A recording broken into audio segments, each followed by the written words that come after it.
ไหนลูกขอดูหน่อยไหนไม่เห็นมีเลยมันซ่อนอยู่ไงมันอยู่ในทรายเหรอไงดีอะขยับได้ไหม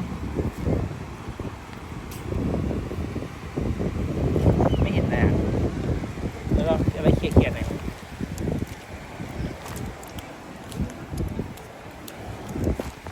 อย่าเหยียบใส่ปลาดาวนะ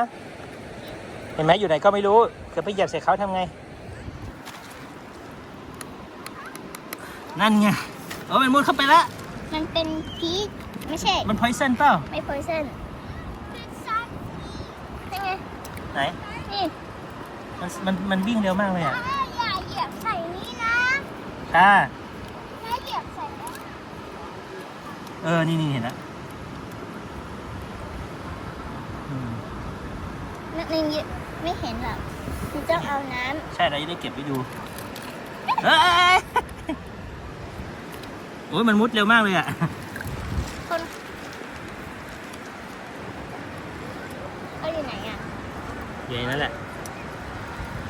กระบีบเขาตายระวังเจอแล้ว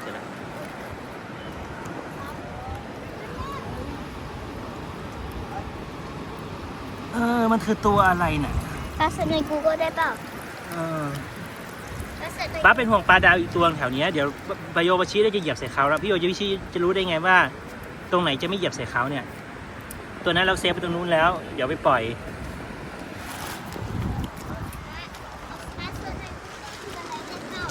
ได้ชื่อว่าอะไรนะแซนฟรีอย่างนี้เหรอโอเคเดี๋ยวป่ะแน่ใจเหรอจะไม่เหยียบใส่ปลาดาวที่อยู่แถวนี้แล้วช่วยกันหาเขาก่อนไหมช่วยกันหาแล้วมาอยู่กับเพื่อนเขาก่อนนี่ไหม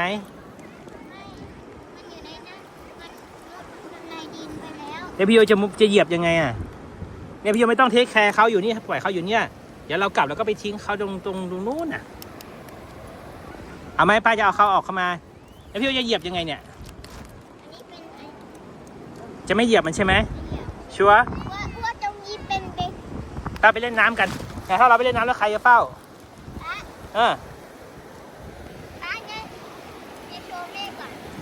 ไปโชว์แม่เลยก็เหยียบแล้วเห็นไหมแม่เกือบเหยียบได้เห็นไหมไปก็เชี่ยอะไรมาอีกละอะไรมาดูซิไว้ใกล้หน่อยอุ้ยอันนี้เป็นเชลแต่มันหักไหนดูซิถือดีๆสิมันใหญ่มากเลยเนาะชินเนาะปล่อยเลยน้ำก่อนเดี๋ยวคนเหยียบใส่ไปวางไว้ตรงนู้นก่อนคนเหยียบใส่เลือดออกเลย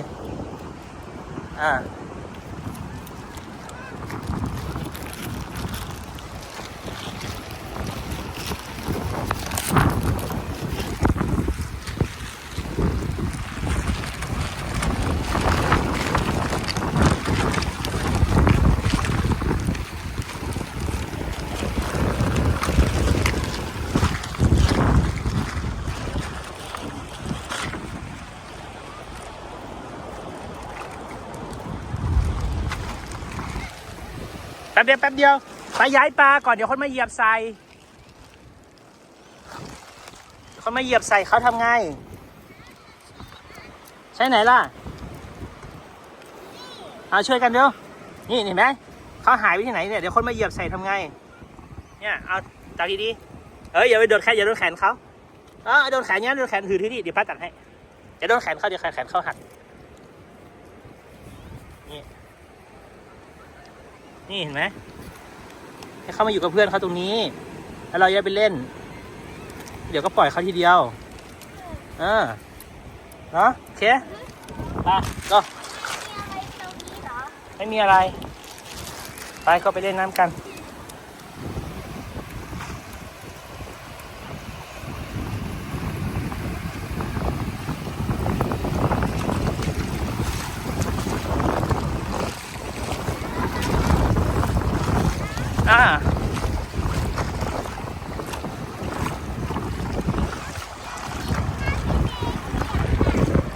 ก็เปลี่ยนก็เรามีชุดเปลี่ยนอยู่แล้วไงเล่นได้เลย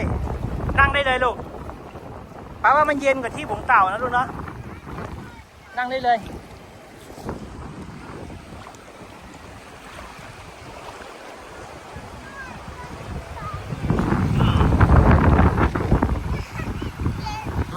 ได้เลย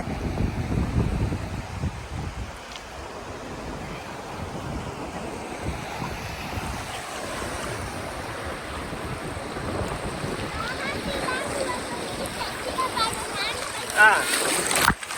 โอเค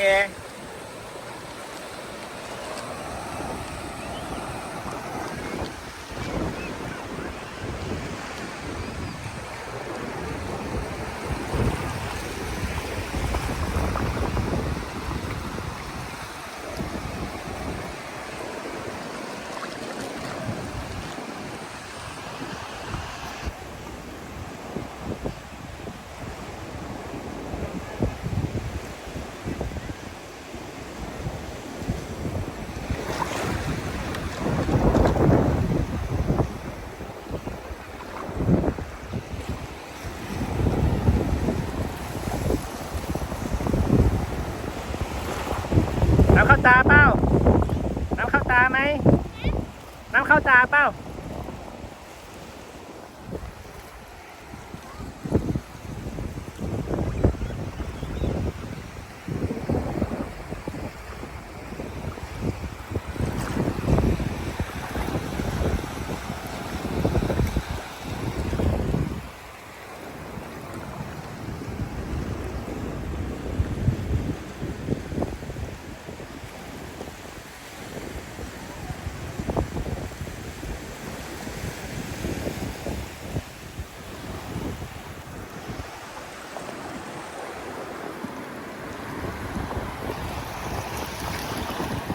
น้ำเย็นนะลูกเนาะชี้